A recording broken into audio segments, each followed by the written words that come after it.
आलमी यौम मजदूर के मौके पर डेवो वेस्ट मैनेजमेंट कंपनी की जानिब से लिया की तहसील करोड़ लाल ईसन में रैली का इनेकाद। मजदूरों को खिराज तहसीन पेश किया गया। रैली में बड़ी तादाद में मजदूर शरीक हुए और मुल्क की तामीर और तरक्की में अपने किरदार को उजागर किया।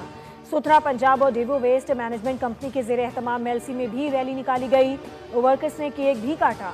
हाफिजाबाद, तौसा शरीफ, झंग और बुरेवाला में भी सुथरा पंजाब प्रोग्राम के तहत डेवो वेस्ट मैनेजमेंट कंपनी के वर्कर्स की जानिब से वॉक की गई। तकरीब के दौरान सफाई वर्कर्स में मिठाइयाँ तकसीम की गईं।